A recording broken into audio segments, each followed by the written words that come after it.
नमाज फर्ज होती है लड़के पर या लड़की, दोनों शामिल है, बालिग होने पर। और लड़का बालिग कब होता है? जब वो सोते हुए ख्वाब देखकर जुम्बी होने लगे। और मैं साफ तौर पे कह दूं, जब उसको एहतिलाम होना शुरू हो जाए, दीन में शर्म नहीं आनी होनी चाहिए, जब उसको नाइट फॉल शुरू होने लगे तो वो बालिग माना जाएगा। अब नमाज उसके ऊपर अब फर्ज हो चुकी है। और लड़की बालिग मानी जाएगी जब उसको पीरियड आना शुरू हो जाए, जब उसको एमसी मंथली कोर्स आना शुरू हो जाए, तब वो बालिग मानी जाएगी। लेकिन तरबियत देखो, 7 साल का हो तो नमाज का हुक्म दो, मारना नहीं। चलो बेटा नमाज पढ़ने, जोहर चलो बेटा नमाज पढ़ने, असर चलो बेटा नमाज पढ़ने, मगरिब चलो बेटा नमाज पढ़ने, इशा चलो बेटा नमाज पढ़ने, फजर चलो बेटा नमाज पढ़ने। दूसरे दिन 3 साल तक उसको बराबर नमाज का हुक्म दो, मारो नहीं, कभी जाएगा कभी नहीं जाएगा।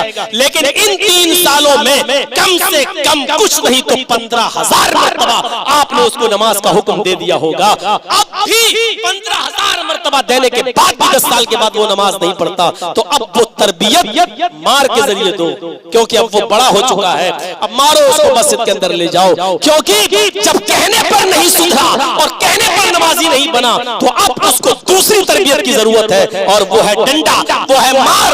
वो भी ऐसी वैसी मार, बहुत सख्त नहीं। अब स्कूलों में आजकल ज़ेरे बहस बना हुआ है कि टीचर बच्चों को मारे या नहीं मारे। इस पर कुछ लोग कहते हैं कि मारना चाहिए, कुछ लोग कहते हैं कि नहीं मारना चाहिए, उससे बच्चे बिगड़ जाते हैं या खौफ का शिकार हो जाते हैं। नबी अकरम की ये तालीम बतला रही है कि बतौर तादीबी कार्रवाई के बच्चों को सजा अगर नहीं देंगे तो फिर वो बच्चे सर पे चढ़ जाएंगे। पहले समझाओ, सिखाओ और अपनी ट्रेनिंग दो, और 3 साल की लंबी मुद्दत तक माओ को चाहिए कि वो 5 वक्त की नमाजें टाइम पर पढ़ें, अव्वल वक्त पे पढ़ें। बच्चा रोए तो उससे कहें बेटा मैं नमाज पढ़ने जा रहा हूं, रुको, तो रोते नहीं, पहले नमाज पढ़े, फिर नमाज पढ़े बच्चे के सामने, क्योंकि अभी वो भी बच्चा है, छोटा है। जब उसको रोता हुआ छोड़ोगे और नमाज पढ़ोगी तो अब से बच्चे के जहन में ये बात जाएगी कि देखिए नमाज कोई मामूली चीज नहीं है, माँ ने मुझे रोता हुआ छोड़ दिया लेकिन नमाज पढ़ने गई। जब ये बच्चा बड़ा होगा तो नमाज की कदर समझेगा कि नमाज कोई मामूली चीज नहीं है। 7 साल का हो तो हुक्म दो, और 10 साल का हो नमाज ना पढ़े तो मारो। ये तरबियत है, और इस तरबियत को हम और आप छोड़े बैठे हैं। अल्लाह के रसूल सल्लल्लाहु अलैहि वसल्लम ने लोगों को अल्लाह की तरफ बुलाया तो पूरी जिंदगी अल्लाह की तरफ बुलाया। बस मेरे भाइयों जरा सुनिएगा, अल्लाह की तरफ बुलाने की स्टाइल भी कोई ऐसी नहीं। आज कोई कांग्रेस की तरफ बुलाएगा, कोई आपको आरजेडी की तरफ बुलाएगा, आपके जलसों में भी लोग आएंगे, बड़े बड़े नेता भी अपना मफाद सीधा करने के लिए आएंगे। वो आपके जलसे को ना तो सुनना आना चाहते हैं, ना आपकी तकरीरें सुनना चाहते हैं। ये अलग बात है कि वो अपनी पार्टी का प्रचार नहीं करते, लेकिन उसमें भी उनका सियासी मफाद होता है कि हमें जाने से हमारे पक्ष में वोट पड़ेंगे और लोग हमें भी भूलेंगे नहीं। वो दीन के लिए नहीं आते, वो जलसों के लिए नहीं आते, लेकिन नबी अकरम की पूरी जिंदगी दावत इल्लाह पर भरी पड़ी है। जरा गौर करो, 40 साल की उम्र पूरी होने के बाद गारे हिरा में जब वही आपके ऊपर नाजिल की गई, सबसे पहले इक़रा बिस्म रब्बिकल लज़ी खलक, तो सबसे पहले किसका नाम लिया गया? इक़रा बिस्म रब्बिकल लज़ी खलक। उस रब के नाम से पढ़ो जिसने पैदा किया, उस रब के नाम से पढ़ो जिसने पैदा किया। यहां से नबी अकरम की जिंदगी शुरू होती है और फिर पूरी जिंदगी रब की तरफ दावत दी गई। देखिए चुपके चुपके अल्लाह की तरफ बुला रहे हैं। 3 साल के बाद हुक्म होता है खुल्लम खुल्ला लोगों को अल्लाह की तरफ बुलाओ। आप कोहे सफा पर चढ़ गए और कोहे सफा पर चढ़कर अल्लाह की तरफ बुला रहे हैं। दावत का अंदाज देखिए, आपने लोगों को अल्लाह की तरफ बुलाया, आपने एक एक का नाम लिया, एक एक कौम एक एक कबीले का नाम लिया, आपने उन सबको बुलाया। या बनी काब इब्न लुयिन अनक़िज़ू अनफुसकुम मिनन नार, या बनी अब्द शम्स अनक़िज़ू अनफुसकुम मिनन नार, या बनी अब्दुल मुत्तलिब अनक़िज़ू अनफुसकुम मिनन नार, या बनी अब्द शम्स अनक़िज़ू अनफुसकुम मिनन नार।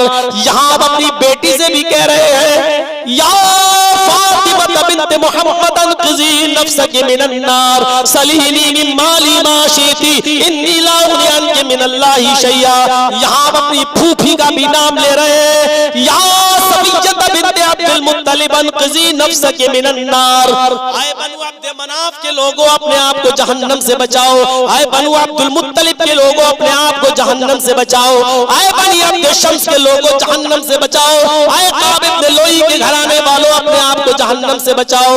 आए मेरी बेटी फातिमा, अपने आप को जहन्नम से बचाओ। आए मेरी सफिया, आए अब्दुल मुत्तलिब की बेटी मेरी फूफी सफिया, अपने आप को जहन्नम से बचाओ। फिर आपने लोगों को हुक्म दिया, क़ूलू ला इलाहा इल्लल्लाह तुफ़्लिहू, लोगों ला इलाहा इल्लल्लाह कह दो, कामयाब हो जाओगे। ये अल्लाह की तरफ बुला रहे हैं, एक अल्लाह की तरफ। उकास का मेला लगा हुआ है। उकास मक्के में हर साल उकास का बाजार लगता था, और उस उकास के बाजार में, उकास के मेले में बहुत दूर दूर से लोग आते थे, दूसरे शहरों से भी। अल्लाह के नबी सल्लल्लाहु अलैहि वसल्लम दूसरे शहर के लोगों में तबलीग करने जाते हैं। इतना मारा लोगों ने उस उकास के बाजार के अंदर कि अल्लाह के नबी का सर फट गया और बेहोश होकर आप जमीन के ऊपर गिर पड़े। एक शख्स भागता हुआ आया, छोटी सी फातिमा थी, 4 साल की। फातिमा आपकी बेटी कितने साल की? 4 साल की। किसी ने कहा, फातिमा बेटी तेरे बाबा को मक्के के बाजार में इतना मारा कि वो बेहोश पड़े हैं। छोटी सी 4 साल की बच्ची अपनी ओढ़नी संभालती और भागती है। ज़ादुल माद के इस जुमले ने मुझे रुला दिया। ज़ादुल माद के जुमले ने मुझे रुला दिया कि जब 4 साल की बेटी ने सुना कि मेरे बाप को मक्के के बाजार में काफिरों ने मारा, तो ऐसी नहीं भागी, उसने अपनी ओढ़नी संभाली, सर पे रखी, जबकि 4 साल की बच्ची पर पर्दा फर्ज नहीं है। पर्दा भी फर्ज भी नहीं हुआ है, पर्दे की आयत भी नाजिल नहीं हुई है। काश ये फातिमा छोटी सी 4 साल की बच्ची का वाकया आज हमारी बेटियां जो जलसे में आई हैं वो सुने, हमारी लड़कियां सुने, हमारी बेटियां सुने, हमारी बहनें सुने, जिनके सरों से दुपट्टे उतर गए हैं, जो आज लेंगी और प्लाजो पहनकर घूम रही है, हाफ आस्तीनों के कपड़े पहनकर मार्केटिंग और शॉपिंग कर रही है, कॉलेजों में अपने बहनोइयों की मोटरसाइकिल पर बैठकर भी सफर कर रही है, और भाभी अपने देवरों के साथ आराम सफर कर रही है। न तो भाभी को देवर मोटरसाइकिल पर बिठा सकता है, और न साली को उसका जीजा उसका बहनोई मोटरसाइकिल पे बिठाकर न बाजार ले जा सकता है, न डॉक्टर के यहाँ ले जा सकता है, न स्कूल ले जा सकता है। ये हरामकारी है, ये हरामकारी है, ये हरामकारी है। जिसको मानना हो माने, जिसको न मानना हो तो आजाद हो तुम अपने कर्मों पर, अपने करतूतों पर। मेरे प्यारे साथियों, न भाभी देवर के साथ जा सकती है और न ही साली अपने जीजा के साथ जा सकती है। अगर आपकी बीवी आपके साथ बैठ के खाना खा रही है तो आपकी साली अपनी बहन के पास बैठकर भी आपके साथ खाना नहीं खा सकती है, क्योंकि उसका चेहरा खुला है, उसकी हथेलियां भी दिख रही है, उसके ऊपर पर्दा फर्ज है अपने बहनोई से। मेरे भाइयों, इसी तरीके से भाभी भी अपने शौहर के सामने भी अपने देवर के साथ खाना नहीं खा सकती। ये शरीयत के उसूल है, जिसको मानना हो माने, और नहीं मानता है तो शरीयत पर कोई फर्क नहीं पड़ता है। शरीयत शरीयत रहेगी, इस्लाम इस्लाम रहेगा। किसी के मानने और न मानने से इस्लाम पर कोई फर्क नहीं पड़ेगा। मौलवी जर्जीज की बात तो बदल सकती है, लेकिन शरीयत नहीं बदल सकती है। मेरे भाइयों, उस छोटी सी बच्ची ने अपनी ओढ़नी संभाली और भागते हुए उकास के बाजार में जाती है।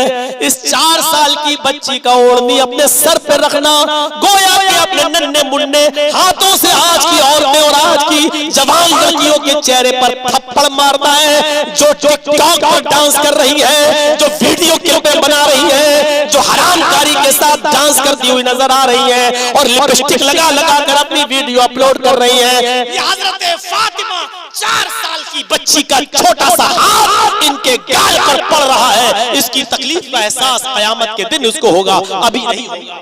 उस 4 साल की बच्ची ने भागते हुए उकास के मेले में, उकास के बाजार में जाती है और अपने बाप के हाथों हाथों से अपने बाप का चेहरा साफ करती है, फिर अपनी ओढ़नी से अपना दामन ओढ़नी से को अपने हाथों से फाड़ती है और अपने बाप के खून को साफ करती जाती है। ये 4 साल की बच्ची अपने बाप के खून को साफ कर रही है तो कहती जाती है, ओ मक्के वालों, तुमने मेरे उस बाप को मारा, मक्के वालों, तुमने मेरे उस बाबा को मारा है जिसने आज तक अपनी पूरी जिंदगी में कभी झूठ नहीं बोला। ये 4 साल की बच्ची को कौन सिखला रहा है? आए लो मक्के वालों, तुमने मेरे उस बाप को मारा है जिसने जिंदगी में कभी झूठ नहीं बोला। मेरे मक्के वालों, उस बाप को तुमने मारा है, बेहोश किया है, जिसने आज तक किसी की अमानत में खयानत नहीं की। आए मक्के वालों, तुमने मेरे उस बाप को मारा है जिसने आज तक किसी का दिल नहीं दुखाया। बेटी फातिमा जब रोती जा रही थी तो आंसू उसकी आंखों से गिरते जा रहे थे और 2-4 आंसू टपक कर मोहम्मद रसूलुल्लाह के गाल पर गिर गए। नबी अकरम की आंखें खुल गई।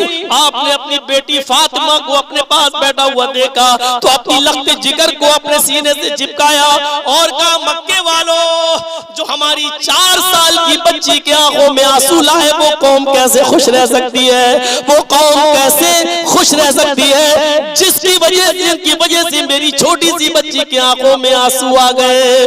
जिसने फातिमा को सताया उसने मोहम्मद को सताया, जिसने फातिमा को रुलाया उसने मोहम्मद रसूलुल्लाह को रुलाया। मेरे भाइयों, इस 4 साल की बच्ची का ओढ़नी संभालना और अपने बाप की खिदमत करना ये ताज्जुब की बात है मेरे भाइयों। और फिर उसी मौके पर आपने कहा, आए लोगों, ये पत्थर तुमने मुझे इसलिए मारा क्योंकि मैंने तुमसे ये कहा एक अल्लाह की इबादत करो। एक अल्लाह की तरफ बुलाते हुए पत्थर खा रहे हैं। कुछ लोग आ गए तबलीग के लिए, आप उनके पास बैठ गए, समझाने लगे। इतने में हजरत ज़ैनब ने किसी को भेजा कि आपकी नवासी यानी मेरी बेटी बीमार है, आप आ जाइए। अल्लाह के नबी ने उस खबर लाने वाले से कहा, तुम जाओ। अभी कुछ लोग आए हुए हैं इधर उधर से, पहले मैं इनको समझा दूं, बाद में आऊंगा। अल्लाह ने बीमार किया, अल्लाह शिफा देगा तुम्हारी बेटी को, जाओ। ये चला गया कासिद। थोड़ी देर के बाद ज़ैनब ने उससे कहा, जाओ और मेरे बाप से कहना, तुम्हें अल्लाह का वास्ता, तुम्हारी बेटी ने अल्लाह की कसम दी है, जिस हाल में बैठे उसी हाल में चले जाओ। मेरी बेटी, उनकी नवासी की तबीयत ठीक नहीं है, जल्दी बुलाओ। कासिद आया और कासिद ने कहा, अल्लाह के रसूल, आपकी बेटी ने आपको अल्लाह का वास्ता दिया है। आप समझ गए कि मामला कुछ गंभीर है। आपने उन लोगों से मुआज़रत कि बैठो, मैं जा रहा हूँ, जरा बेटी ने अल्लाह का वास्ता दिया, देखे क्या बात है। तब आप ज़ैनब के घर जाते हैं, दस्तक देते हैं, दरवाजा खोला गया, कमरे में गांव की मोहल्ले की कुछ औरतें बैठी हैं और ज़ैनब की बेटी सांसें ले रही है, आखिरी सांसें। सारी औरतें रो रही हैं, ज़ैनब की आंखों में आंसू। ये मंजर देखकर मोहम्मद रसूलुल्लाह की आंखों में आंसू। ज़ैनब ने जब अल्लाह के नबी को, अपने बाप को देखा तो फौरन को बेटी उठाई और बढ़ा दिया। अब्बू यानी पकड़िए, आप तो अल्लाह के नबी हैं, दम कीजिए, दुआ कीजिए। मोहम्मद रसूलुल्लाह ने अपने दोनों हाथ फैला दिए और अपनी नवासी को ज़ैनब की गोद से अपनी गोद में ले लिया। अब मंजर देखिए, थोड़ी देर के लिए चाय पी रहे हो तो छोड़ दो, थोड़ी देर के लिए खड़े हो तो बैठ जाओ। जरा इस मंजर को देखिए, ऐसा लग रहा है जैसे वो मंजर हमारी आंखों के सामने। किस्मत देखिए, ज़ैनब ने ये बेटी इसलिए दी कि मेरे बाप नबी है, दुआ करेंगे सही हो जाएगी। लेकिन कुदरत को कुछ और मंजूर था। सांसें जिस बेटी की उखड़ रही हैं, जैसी वो अपने नाना की गोद में आती है उसकी रूह निकल, उसका इंतकाल हो गया। और जैसे ही ज़ैनब की नवासी का, अपनी नवासी ज़ैनब की बेटी का इंतकाल होता है, ज़ैनब धाड़े मार मार के रोती है। उस कमरे में जितनी औरतें थी, वो जितने लोग थे, सबकी आंखों में आंसू। लेकिन इस नाजुक मोड़ पर भी अगर अल्लाह से कोई रिश्ता मजबूत कर रहा है तो वो हस्ती है मोहम्मद रसूलुल्लाह की। और वो उस मौके पर दर्श दे रही है, इन्ना लिल्लाहि व इन्ना इलैहि राजिऊन, अल्लाहुम्मा अजिरनी फी मुसीबती वखलिफ ली खैरम मिनहा। कहां हैं आप? और कहां है हमारी वो माँ बहनें जो अपनी औलाद पर सीना चाक कर लेती हैं और बाल नोचने लगती हैं और खिलौने उठा उठा के कहती है मेरी बेटी अब कैसे खेलेगी, और जाहिलियत के नारे लगाती हैं। मोहम्मद रसूलुल्लाह सब्र की तलकीन कर रहे हैं, कह रहे हैं ज़ैनब मेरे हाथ में कुछ नहीं है, मैं तो अल्लाह का पैगंबर हूं, इन्ना लिल्लाही, ये अमानत तो अल्लाह ने दी थी और हम सब अल्लाह ही की तरफ से आए हैं, व इन्ना इलैहि राजिऊन, और उसी की तरफ जाना है, उसी की तरफ पलटना है। अल्लाहुम्मा अजिरनी फी मुसीबती, अल्लाह इस मुसीबत में बेहतर बदला दे, अच्छा अजर दे, वखलिफ ली खैरम मिना, और तुम्हें इससे अच्छा बदला अता फरमाए, इससे अच्छा जो छीना है उससे अच्छा अल्लाह ताला तुम्हें दे। पूरा वाक़या ये कि घर में गम का माहौल, लेकिन ऐसे मौके पर भी अगर अल्लाह की तरफ कोई दावत दे रहा है तो वो हस्ती है मोहम्मद। हर वक्त अल्लाह। एक गज़वे से लौटे, थके हुए थे, दरख्तों के साए में लेट गए।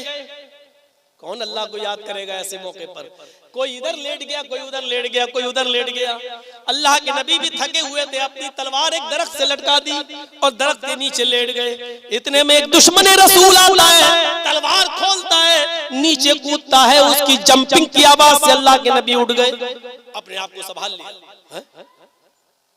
आवाज नहीं दी, लोग इधर आओ, ये मारने आ रहा है, नहीं, वो करीब आ गया।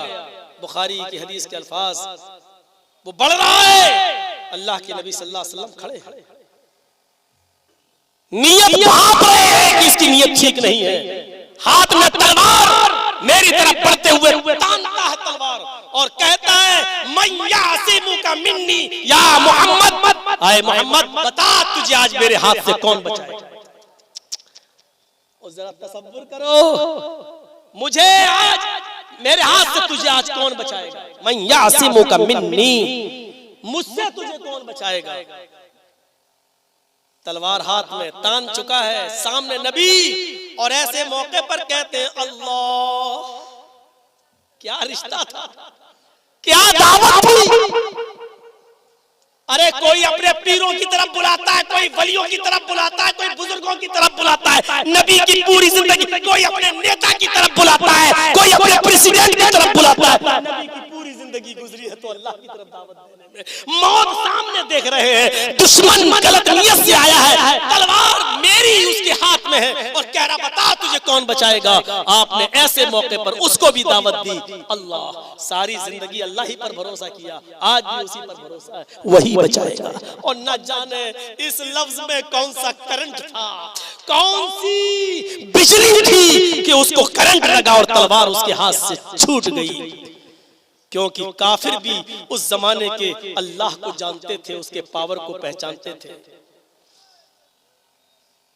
आज हम नहीं जानते अल्लाह का पावर, हम सोचते हैं अल्लाह अकेले कुछ कर ही नहीं सकता, बेटा देना हो तो इनके पास लेना हो तो इनके पास जाओ, कारोबार सबलवाना हो तो इनके पास जाओ, ये करना हो तो इनके पास। काफिर उस जमाने का जानता था मोहम्मद ने जिसका नाम लिया वो कोई मामूली हस्ती नहीं है। अल्लाह, जब अल्लाह कहा तो उसके हाथ से तलवार गिर गई। अल्लाह के रसूल ने झपट ली और कहा मैं यासिमुका मिन्नी, अब तू बता तुझे कौन बचाए। पांसा पलट गया, ये कभी भी हो सकता है, किसी के साथ भी हो सकता है। अब पांसा पलट गया, बता तुझे कौन बचाएगा। उसने कहा आपके हाथ में तलवार है, आप ही बचा सकते हैं। आपने कहा जा, मैंने तुझे माफ किया, चल यहाँ से जाओ, मैंने तुझे माफ किया। तुम मारना भी चाहते तो तुम मुझे नहीं मार सकते थे, क्योंकि अल्लाह की मदद मेरे शामिल हाल थी। जाओ यहाँ से। उस खून के प्यासे को भी माफ कर दिया। बताना ये था दावत अल्लाह की तरफ। पूरी जिंदगी अल्लाह की तरफ बुलाई। और आखिरी चीज सुन लो कि अल्लाह के नबी सल्लल्लाहु अलैहि वसल्लम जब मक्के से हिजरत करके मदीना गए, 8 दिन का मुसलसल सफर। आजकल की तरह नहीं कि मौलाना जर्जी साहब यहाँ बागडोरा से बैठे और 2 घंटे में दिल्ली पहुंच गए। आजकल की तरह सफर नहीं था। दावत और तबलीग परेशानियों से की तो उसकी अहमियत वही लोग जानते थे। अल्लाह के रसूल सल्लल्लाहु अलैहि वसल्लम हिजरत कर रहे हैं, 8 दिन का मुसलसल सफर, घोड़े ऊंट पर सफर सहाबा के साथ। और जब मदीना पहुंचे तो मदीना से कुछ थोड़ा दूर पहले कुबा के अंदर, कुबा में आप रुक जाते हैं। 8 दिन मुसलसल थकने के बाद सहाबा ने कहा अल्लाह के नबी कुछ सस्ता लेते, 2 दिन यहाँ आराम करते फिर चलते हैं। आपने इजाजत दे दी।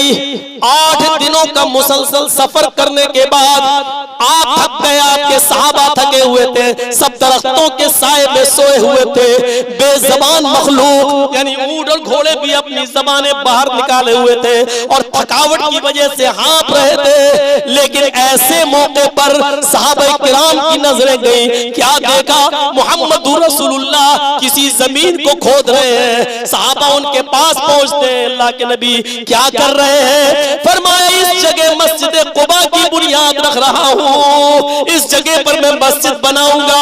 ये पहाड़ियां देख रहे हो, ये चारों तरफ पहाड़ी पहाड़ है, यहाँ से अल्लाहू अकबर की सदा बुलंद होगी, जो बाद में जो कयामत के दिन ये पहाड़ियां भी गवाही देंगी। मेरा बताने का मकसद यह है कि 8 दिन मुसलसल सफर करने के बाद जानवर थके हुए हैं, बेज़बान मखलूक जानवर जबान बाहर निकाले, सहाबा किराम लंबे लंबे पड़ गए लेटे हुए, सारी मखलूक थकी हुई है। 8 दिन का मुसलसल सफर है, सब थक चुके, लेकिन ऐसे मौके पर मोहम्मद रसूलुल्लाह जमीन खोद रहे हैं और वहां मस्जिद कुबा की बुनियाद रख रहे हैं कि यहाँ से जो सदा निकलेगी अल्लाहू अकबर की, वो इन पहाड़ियों को पर गूंजेगी और ये पहाड़ियां कयामत के दिन अल्लाह की वहदानियत की गवाही देंगी कि इस जगह भी तेरे नबी मोहम्मद रसूलुल्लाह ने तुझे याद किया, तेरा नाम लिया। अल्लाह की तरफ दावत देने के लिए मरकज तैयार कर रहे हैं। खुशनसीब है वो लोग जो मस्जिद कुबा देखे हैं। मस्जिद कुबा में 2 रकात नफिल नमाज पढ़ने का सवाब एक उम्रे के बराबर मिलता है। मेरे भाइयों, मस्जिद कुबा की बुनियाद रखी गई। उसके बाद जब आप मदीने जाते तो आपको मालूम होगा मस्जिद नबी बनाई जाती है और मस्जिद नबी के अंदर बनाने के बाद कई महीने तक मस्जिद नबी में चिराग नहीं जला, मस्जिद नबी के अंदर चिराग नहीं जला, इसलिए कि मदीने के लोगों के पास फाजिल तेल नहीं था, इतना तेल नहीं था कि अपना घर जलाकर थोड़ा तेल बचा सके और ईशा की नमाज में मस्जिद नबी में चिराग जला सके। मस्जिद नबी में मगरिब की नमाज अंधेरे में पढ़ी गई, ईशा की नमाज अंधेरे में पढ़ी गई, फजर की नमाज अंधेरे में पढ़ी गई। अल्लाह के रसूल को 5-6 महीने हो गए, 6 महीने के बाद आज फजर की नमाज पढ़ने के लिए मस्जिद नबी जा रहे हैं। क्या देखते एक चिराग जल रहा है। आपने नमाज पढ़ाई और नमाज पढ़ाने के बाद आपने पूछा ये चिराग किसने जलाया मस्जिद नबी के अंदर। आज इतने महीनों के बाद पहली मर्तबा ये चिराग जलता हुआ देख रहा हूँ, किसने रोशन किया ये चिराग? हजरत तमीम दारी उठते, अल्लाह के नबी मैंने, मेरे पास कुछ तेल फाजिल था, मैं ले आया कि अंधेरे में न सहाबा दिखाई देते, में न मेरे नबी का चेहरा दिखाई देता है, इसलिए मैं तेल लाया और चिराग जला दिया। अल्लाह के नबी सल्लल्लाहु अलैहि वसल्लम ने फजर के बाद जो दर्स दिया, उस दर्स में आपने फरमाया, ऐ तमीमदारी, आज तुमने मस्जिद को रोशन नहीं किया, आज तुमने सिर्फ मस्जिद को खूबसूरत नहीं बनाया, आज इस मस्जिद में तुमने चिराग जलाया, कद नव्वरतल इस्लाम, आज तुमने इस्लाम को रोशन कर दिया, आज तुमने इस्लाम को जगमगा दिया, आज तुमने पूरा दीन जगमगा दिया। मेरे भाइयों, ऐसे माहौल में भी सहाबा ने नमाजें नहीं छोड़ी, अंधेरे में भी नमाजें पढ़ी, चिराग नहीं था फिर भी नमाजें पढ़ी, अंधेरों में मस्जिदों में गए नमाजें पढ़ी। मेरे भाइयों, इस्लाम ऐसे ही हमें और आपको नहीं मिल गया। यहाँ पर देखिए, आप गौर करो कि पूरी जिंदगी जिसने इस्लाम को रोशन किया और इस्लाम का नाम लिया, वो नबी आज बीमार हो गया है। आज फजर के बाद और ज़ोहर के दरमियान, फजर और ज़ोहर के बीच में वो शख्स अल्लाह को प्यारा हो जाएगा। आज उसके पास आखिरी दिन है। हजरत फातिमा को रोते हुए देखा तो फरमाया, बेटी आज के बाद तेरा बाप कभी इतना तकलीफ नहीं बर्दाश्त करेगा। समझ गई कि मेरे बाप का आखिरी दिन है। फिर और रोने लगी तो आपने उनको पकड़ा और उनके कान में कहा, आए फातिमा, अभी जिब्रील ने मुझसे कहा कि फातिमा से कह दो कि अल्लाह ताला ने फातिमा तो सय्यदतु निसाई अहल जन्ना, फातिमा को जन्नत की तमाम औरतों का सरदार बना दिया, तमाम औरतों का सरदार बना दिया, फातिमा को जन्नत की तमाम औरतों का सरदार बना दिया। मेरे भाइयों, अल्लाह के नबी सल्लल्लाहु अलैहि वसल्लम ने आखिरी जुमला अपनी ज़बान से निकाला, अस्सलाह अकीमुस्सलाह अकीमुस्सलाह व मा मलकत ईमानुकुम, लोगों नमाज पढ़ते रहना, नमाज पढ़ते रहना और अपने से कमजोर मातहतों का ख्याल रखना।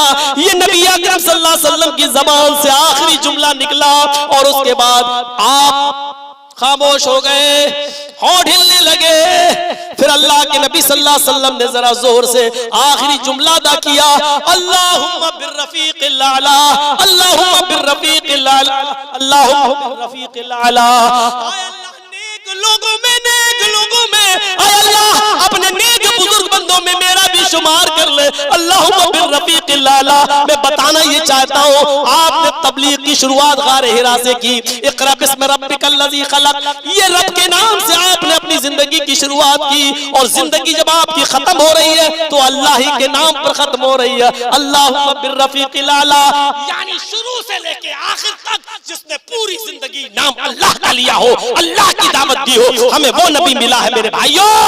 अल्लाह के नबी के इंतकाल के बाद जब रात हो गई, कुछ लोग चेहरा देखना चाहते थे, जो दूर से आए उनको चेहरा देखना नसीब नहीं हो रहा था। नबी को कैसे देखे, अंधेरा है। हजरत आयशा से कहा, आयशा घर में कुछ तो चिराग तो जलाओ कि मैं अपने नबी का चेहरा देख सकूं। हजरत आयशा रो कर कहती हुई कि तुम्हें इंसल्ट करने के लिए मोहम्मद का घराना ही मिला था, जलील करने के लिए तुम्हें मोहम्मद के घर पर ही तुम्हारी नजर पड़ी थी। तुम्हें मालूम नहीं, तुम्हारे सरदार ने, नबी ने हमारे घर में इतना तेल भी तो नहीं छोड़ा है कि मैं चिराग जलाकर तुम्हें जनाबी मोहम्मद रसूलुल्लाह का चेहरा दिखा सकूं। पड़ोस से तेल उधार लिया गया, तब चिराग जलाया गया और तब नबी का चेहरा दिखाया गया। जब दफना दिया गया अल्लाह के रसूल को, हजरत फातिमा ने ये दर्दनाक मरसिया पढ़ा, वागर बाबा मनाजा बरब बंदा, वागर बाबा मन जन्नतुल फिरदौसी मावा, वागर बाबा इला जिब्रील नना। इन जुमलों ने हिला कर रख दिया। आए मेरे अब्बू, मनाजा बरब बंदा, आपको आपके रब ने अपने पास बुलाया और आप सबको छोड़ के चले गए। ये भी नहीं सोचा कि आपके दीवानों पर क्या गुजरेगी। आपको आपके रब ने बुलाया और आप चले गए। वागर बाबा मन जन्नतुल फिरदौसी मावा, आए अब्बू आपका ठिकाना तो जन्नतुल फिरदौस है, आप तो जन्नतुल फिरदौस में चले गए। वागर बाबा इला जिब्रील नना, आए अब्बू अब मैं जिब्रील से कहूंगी कि अब वो वही ना लाए, अब मैं जिब्रील से कहूंगी कि कुरान की आयतें लेकर ना आए। अब जिब्रील किसके ऊपर कुरान लाएगा, साहिब कुरान नहीं रहा। आए अब्बू अब मैं जिब्रील से कहूंगी कि कुरान न लाना, इसलिए कि साहिब कुरान इस दुनिया में जिंदा न रहा। मेरे भाइयों, इन जुमलों ने झंझोड़ के फेंक दिया था। हमें और आपको सोचना चाहिए कि उस नबी की दावत क्या थी, तबलीग क्या थी, और उसके नक्शे कदम पे हमें और आपको चलने की जरूरत है। रो पीट कर मैंने 2 घंटे का टाइम आपके सामने पूरा कर दिया, इस उम्मीद के साथ कि जिस मकसद के तहत ये जलसा रखा गया आप बढ़ चढ़ के उसमें हिस्सा लेंगे।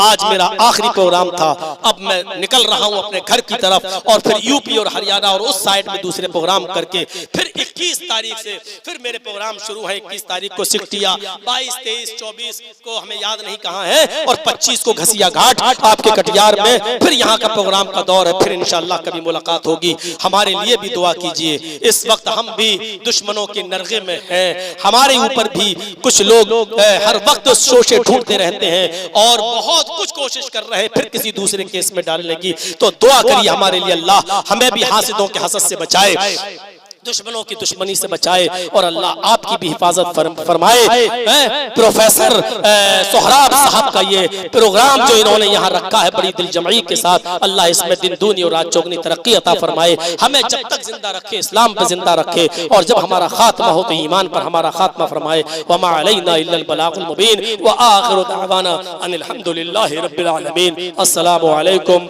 व रहमतुल्लाहि व बरकातुहू।